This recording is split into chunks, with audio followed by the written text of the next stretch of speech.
So no doubt you have had a chance to watch my presentation on 8 Powerhouse study tips. Well, this is a sequel to it, part 2, and I'm going to talk about more Powerhouse study tips. My name is Aurelia McNeil with thelanguageprofessor.com. Okay, here's a quote. Within the context of the academic setting, following instructions or failure to do so can impede general learning and development of desired proficiencies. So what does that mean? What's a good tip or suggestion that we can gain from this quote? Oops, here it is. Read the directions. I know this sounds so simple, but oftentimes the direction will be worded in such a way that if you follow it, you're going to get the best grade possible. You're going to do the best on the assignment. And as an instructor, I taught for a university, online university. One of the biggest mistakes that my students made was not reading the directions carefully and following it. They lost more points for doing that than anything else. So my advice to you for anything that you're studying is to pay attention to the wording, particularly the verbs. What is it telling you to do? Okay. So for an activity, what I like for you to do is I would like for you to grab some instructions that you have for a current assignment and just read it aloud. Okay, so find a current assignment that you're working on right now, read the instructions carefully and out loud. And I want you to see what you understand from the direction. So go ahead, pause the video and I'll wait.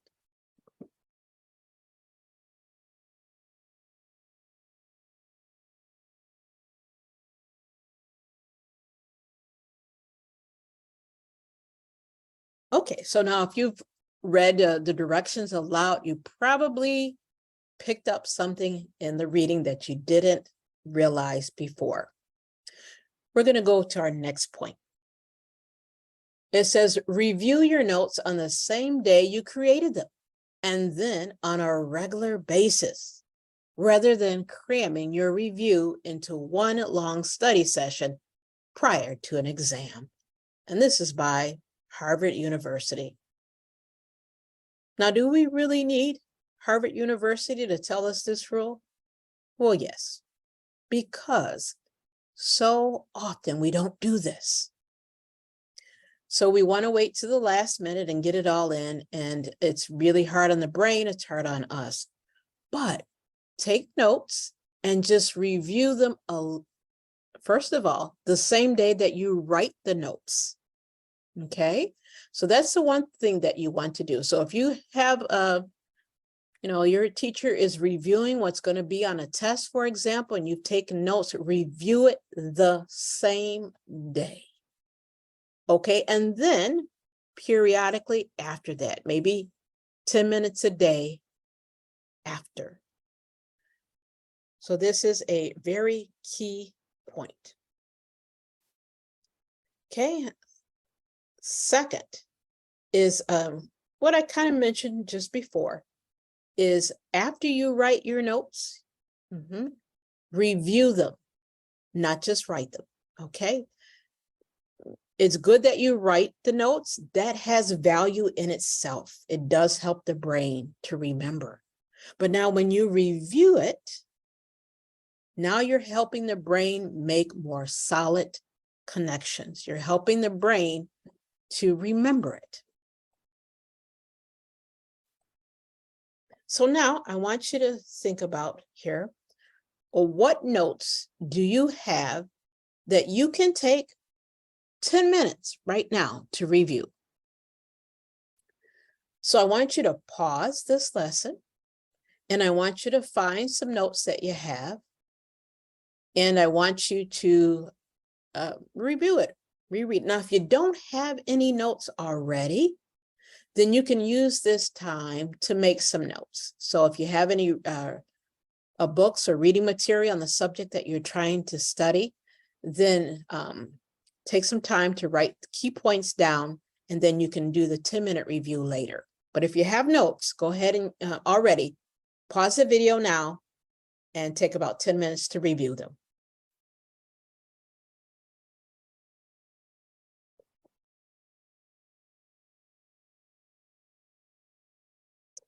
Okay, here's a little known strategy, but I'm going to teach you to it. And it's a strategy that I used. And I still use it. Watch a video as a pre-reading strategy. Now, I'm not saying to watch the video instead of reading. No, you still need to read. But especially for difficult subjects that you're trying to understand, find a YouTube video on it. Watch the video first, and then go back and do the reading. And oftentimes you'll find that the reading is easier to understand because you've watched the video first. So try this activity. And remember, don't skip the reading just because you watch the video. It doesn't work that way. You need both. Okay, so watch the video first. And then after you have an overview and you understand it and you have mental picture of the concept, then you can go back and read your required material with greater understanding. Now, here's what it says. They did a little study on the effects of watching videos and pre-reading on EFL learners' reading comprehension and attitudes. So there were two groups. There was the experimental group that watched the video before they read the material, and then the control group that read the material without watching the video ahead of time. What were the results? Well, you guessed it. The ones who watched the video before they read the material understood more and scored higher. Plus, they had a general overall positive attitude towards their learning. So now I want you to pause and think, what reading material or concept do you currently have trouble understanding?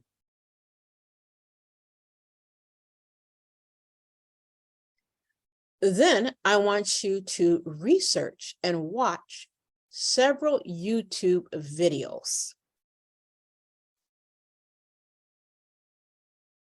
That way you'll have an understanding, you'll hear it, you'll see it, and that will help you when you read it. As you're watching the videos, I want you to write some notes down, because now you're really using your brain to process the information.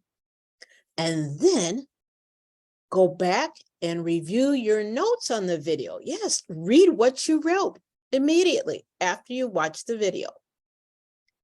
Lastly, go back and read the material. So I want you to follow this step.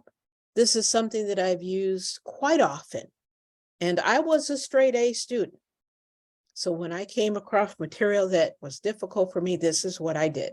So now I want you to pause right now, and I want you to do this activity, okay? And then you can come back to the video, okay?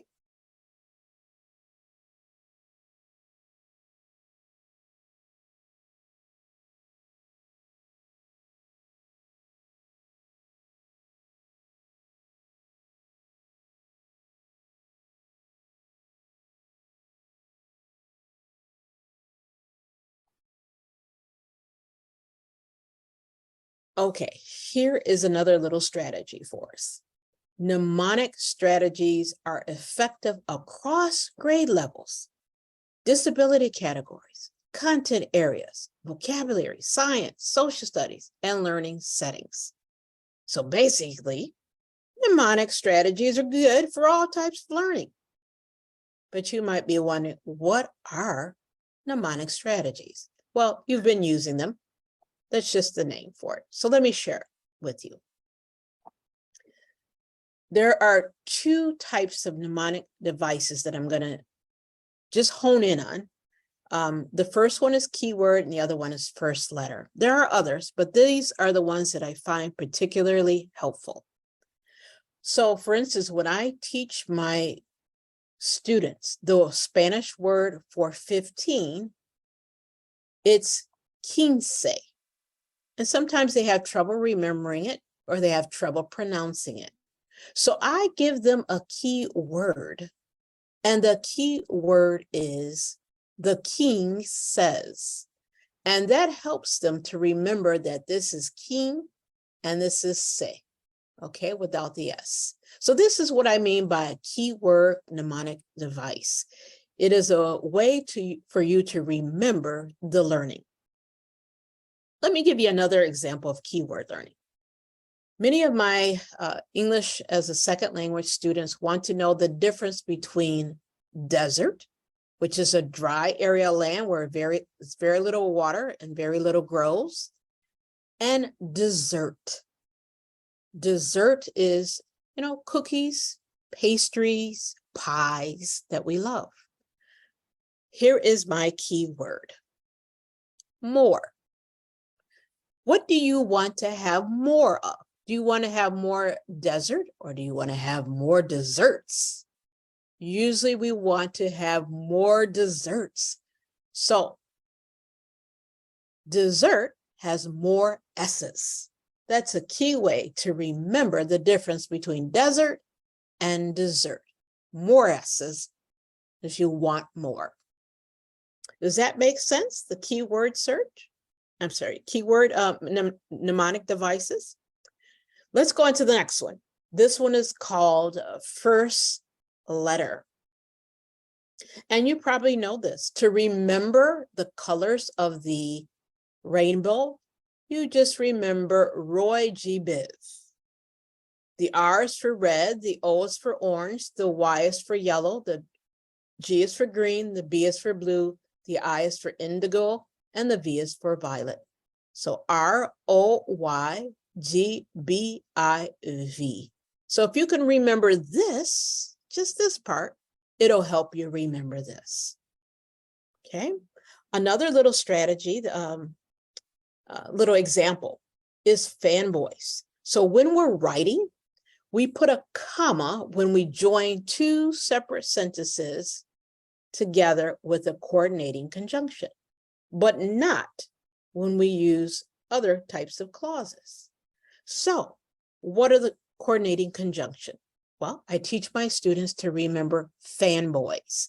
It's the first letter of each of these. F for, A for and, N for nor, B for but, Y for yet, S for so.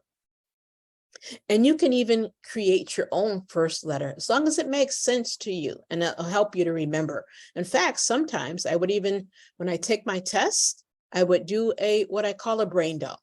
So I would remember one of these mnemonic devices, quickly write it down on paper, and then that would help me remember the rest of the information that I needed for my test. All right, let's continue. So I want you to think about, do you prefer keyword mnemonic devices or do you prefer first letter mnemonic devices?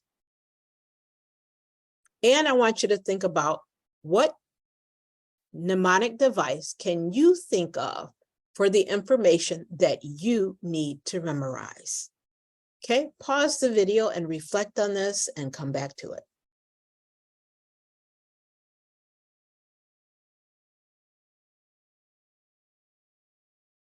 Okay, now I'm going to go over with you of how to write a paper. Sometimes you may feel, wow, I'm just overwhelmed. And you absolutely need a writing strategy. So I'm going to go over that with you and the steps. The first thing you want to do is reading the directions. That is the key. Okay, find out what is it that your teacher wants. Okay, once you do that, Then you want to select a topic. And sometimes you have a choice between a topic. Sometimes you don't. Sometimes your teacher may give you a topic. But you want to narrow your topic if you can, as much as you can. And then the third thing is to start gathering the information. So now you can do some research. You can go online and start reading and saving the information that you have found and reading it. Okay, the fifth thing is you want to select the appropriate information for your topic. And then you want to synthesize the main points in your own words. Okay, so we don't want to plagiarize. So as you gather all this information, and you're not going to use all the information that you find, and don't even try, because it'll be too much for your paper and some of it won't be relevant. So what you want to do is you want to cut it down, cut that information down, extract, select, and use only the information that goes nicely with your topic. And you want to make sure that you write it in words, your own words. Now, either way, whether you write it in your own words, or if you decide to use a few quotes, that's okay too, as long as that they're just a few. Always give credit with references. Okay, so you want to make sure that you put down who you got the information from and with reference, which could be MLA, APA, Chicago, whatever your teacher decides. Then you want to reread and revise. Okay, some of the information might not make sense to you. It might not sound right. You may have grammar issues that need to be corrected. Punctuation, maybe the style, the rating style needs to be changed, but you reread it to yourself so that you can catch your own errors, okay, and revise it. Then lastly, reread it again and refine it.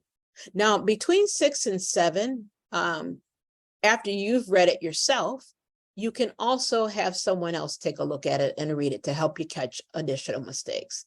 But by all means, do all of these steps. And then you're ready to turn the assignment in. Okay, now let's recap on our Powerhouse tips, study tips. 1, read the assignment directions. 2, review notes shortly after writing them, and then review your notes regularly thereafter. 3, watch a video as a pre-reading activity, especially if the subject matter or what you're learning is difficult for you to understand. 4, use keyword and first letter mnemonic devices. Use them as memory aids. And then 5th, use a proven multi-step writing strategy. And you can do one step at a time. So you can, for example, one day, you can read the topic. The second day, you can gather your material. The third day, you can read and start making notes, and so on, so that you're breaking it up, so that your assignment, you're doing it little by little. So my name is Aurelia McNeil again with thelanguageprofessor.com, and I specialize in a few areas. One, accent and pronunciation. I help students to speak more clearly, especially if they are non-native English speakers. I also help school-age students with English language arts. So if this is an area or you have a child who is struggling in this area, I can help. And lastly, I help those who are speaking English as a native language so that they can learn English better and faster. If I can help you or your family in these areas, feel free to contact me. Visit my website at thelanguageprofessor.com. and contact me and we can set up a free half-an-hour Zoom meeting where we can discuss your goals and how I can help. That's all for now. Thank you so much and have a wonderful day.